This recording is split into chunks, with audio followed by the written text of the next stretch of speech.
안녕하십니까. 유한타증권의 화장품 담당하고 있는 박은정 연구원입니다. 오늘 애경산업 2분기 프리뷰를 작성했는데요. 해당 내용 설명드리고자 하겠습니다. 네, 애경산업 말씀드리도록 하겠습니다. 우선 투자 의견은 바이로 유지해야 돼 목표 주가를 큰 폭으로 상향했습니다. 큰 폭으로 상향한 이유는 해외 수요 급증으로 인해서 이익 레버리지가 극대화될 거라고 좀 전망하고 있기 때문입니다. 그렇기 때문에 2017년도, 2019년도 EPS를 각각 상향했고요. 성장의 축이 내수에서 해외로 이동한 만큼 타겟 PE를 기준 25배에서 29배로 상향하면서 목표 주가를 89,000원으로 상향했습니다.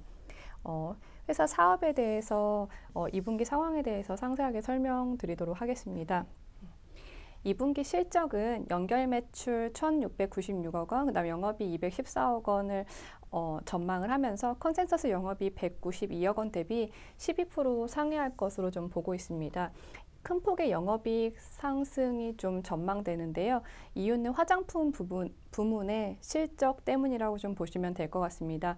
화장품 부문이 매출과 영업이익이 각각 69%, 87% 상승할 거라고 좀 보여지는데요. 채널별로 좀 확인을 해보면 홈쇼핑이 한 자릿수 대 성장을 좀 기록하는 것으로 좀 예상이 되고요. 중국 수요가 기반된 면세점 채널이 140% 놀라운 성장을 좀 보이고 있는 상황입니다. 그리고 수출이 104%, 거의 대부분 90%가 중국 수출이라고 좀 보시면 될 것 같은데요. 수출이 104% 정도 성장을 할 것으로 좀 보여지면서 영업이익이 높은 증가율을 좀 보일 것 같다라고 좀 보여집니다. 특히나 2분기는 중국 수요라고 할 수 있는 수출이 주된 비중을 과거에 차지했었던 홈쇼핑 매출을 넘어서면서 생활용품 기업이 가지는 계절성이 좀 사라질 거라고 좀 보고 있습니다. 생활용품 기업은 대체로 1분기가 가장 매출이 높고 그 다음에 2분기, 3분기, 4분기로 이렇게 점점 줄어드는데요. 해외로 나가는 수출 물량이 상승하면서 1분기 대비 2분기가 좋아지고 3분기가 더 좋아지는 그런 모습이 좀 보여질 거라고 좀 예상이 됩니다. 특히나 이 수출은 대부분 중국 온라인 역직구로 소비되는 실수요라고 좀 보여지고요. 애경산업이라는 회사가 2016년도 타오바오 글로벌에 처음 입점하면서 애경산업의 에이지 트웨니스라는 브랜드의 에센스 팩트를 처음 중국 소비자한테 소개를 했습니다.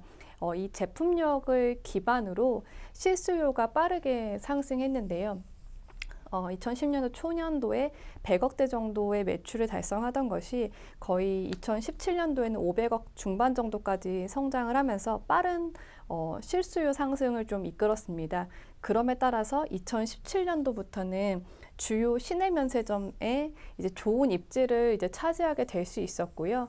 향후 이제 하반기에 방한 중국인 유입이 좀 빠르게 회복된다라고 보면 이 수출뿐만 아니라 면세점도 함께 동반해서 효율성이 좀 상승할 거라고 좀 보여집니다. 이런 채널의 변화가 마진까지도 같이 긍정적인 요소를 좀 보여주고 있는데요.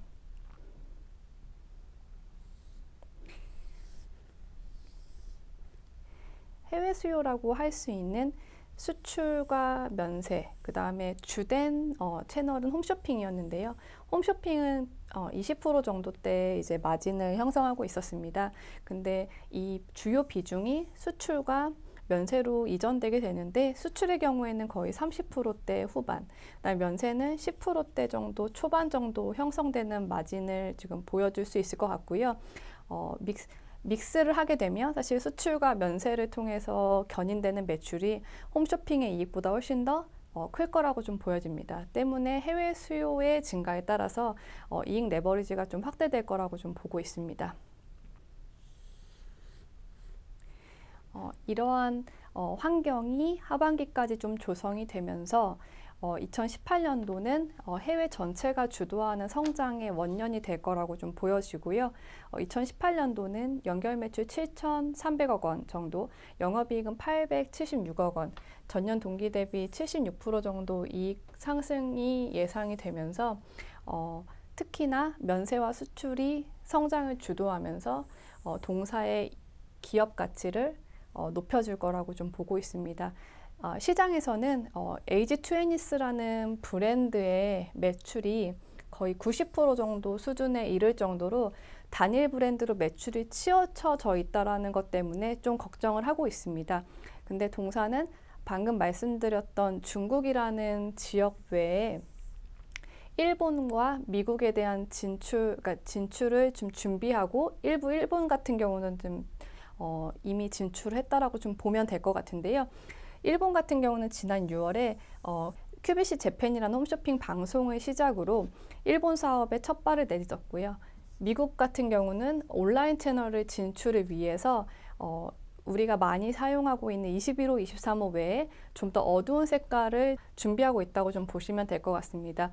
그래서 단일 브랜드에 대한 우려는 해외 진출 다변화를 통해서 지속 가능한 성장을 좀 도출하고자 하고 회사가 좀 준비를 하고 있고요. 미국과 일본과 중국은 글로벌 3대 주요 화장품 시장이기 때문에 시장에 대한 진출, 그다음에 진출 통해서 얻어낼 수 있는 매출은 좀 향후에도 좀 기대 가능하다라고 좀 예상을 하고 있습니다. 올해 기준으로 지금 현재 26배 정도 수준이고요. 국내 피어, 그다음에 글로벌 피어 대비해서 좀 아직도 저평가된 수준이다라고 좀 보고 있습니다. 시청해주셔서 감사합니다.